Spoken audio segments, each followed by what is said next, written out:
can we eat healthy and stay within our food budget is a question we all ask in today's current economy. Researchers says it takes three things to be well nourished: knowledge, time, and money.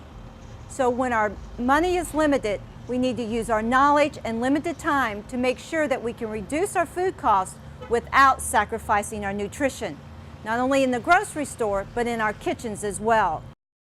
Today on It's About You, Minnie McCulley, Barron County Family and Consumer Science Agent, will show us how to save money without sacrificing nutrition and how to identify those hidden food costs.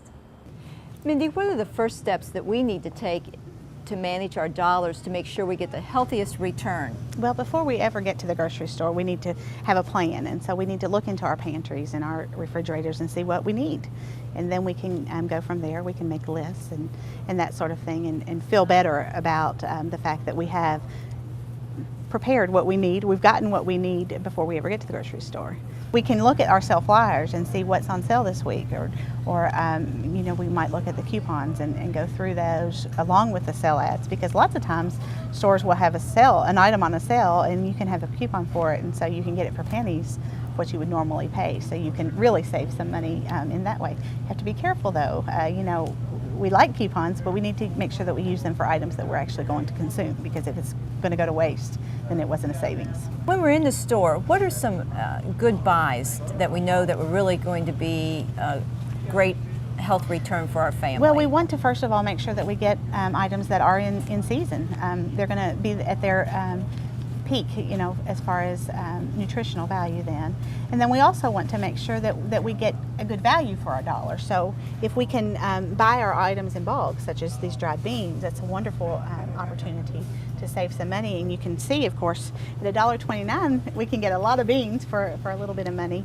To save time, we often buy food in other venues when we're buying household items or gas. Are those good options? It depends. Sometimes we're going to find good deals. Lots of times our convenience stores, like our gas stations, are going to have milk, bread, eggs at a loss leader cost, and so they're going to get you in there with their low prices on their milk or whatever. And then if you buy other things, you're going to find that they are significantly more expensive than you would find them in the grocery store. Minnie, we know to reduce food costs, it's not just what we buy in the store, but it's also what we do with it once we get it home. Exactly. If we don't know how to prepare the food that we've purchased at the store, then we've wasted that money. So we need to come up with some plans for preparing food. And we're going to make just a real simple Sloppy Joe recipe, but you can do this using what you have in your cabinets, in your spice cabinet. And we have just 5 different spices that we've pulled together, and you can sample what flavors you like the best and how much you want to include. So we've put in, actually in this recipe, we've used a tablespoon of chopped onion, a 1/4 teaspoon of garlic powder, a 1/4 teaspoon of ground black pepper, and a 1/2 teaspoon of chili pepper, and then a 1/4 teaspoon of ground mustard. And I've just put those all together, and we're going to pour this into the ground beef that I've already browned and drained. And then I've put in with that a 1/2 cup of water, and we're going to add a cup of ketchup. And this is a no salt recipe, because I'm using no salt ketchup, and of course our spices don't have any salt in them as well. So it's a great way to use the things that are in your pantry, in your refrigerator, and make a nice healthy meal for your family.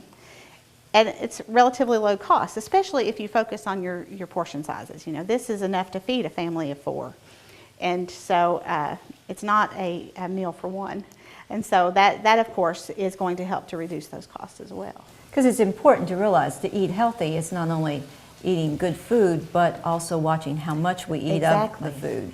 Exactly. You know, if we eat too much, it's not going to be good for us no matter what. So we need to moderate. Well, it's not just what we buy in the grocery store or fix in the kitchen, but we know those hidden food costs throughout the day, such as buying lunches, can also affect our food budget. Do you have any tips for us, Mindy? Well, if we can pack our lunches, that will be a great bonus to us, because we spend a lot of money away from home. And so, you know, a nice healthy sandwich on whole wheat bread, of course. Fruit is always a great opportunity because it's portable. Yogurt's another really great portable food. You know, it can go with us, or just be a great snack out of the refrigerator. And what about breakfast? Because many times people leave early and... Sure, breakfast is the most important meal of the day, so we want to get our breakfast in. We can put, our whole oats in, a baggie along with some raisins, pop them in the microwave when we get to work, and have oatmeal, a nice hot breakfast on the go. And I think you've compared sometimes fast food meals versus the same meal that you could prepare in your own kitchen. Right. I looked at grilled chicken, grilled chicken sandwich, an order of fries, and a drink for 2 people, $12.69.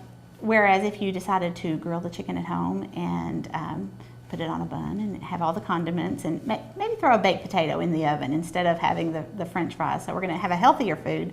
It's going to be about $13.68. So for only 99 cents more, you're going to be able to feed 8 people. So great savings there. You can eat healthy and stay on a food budget, but remember, shop wisely, hone your cooking skills, and take food with you during work and play.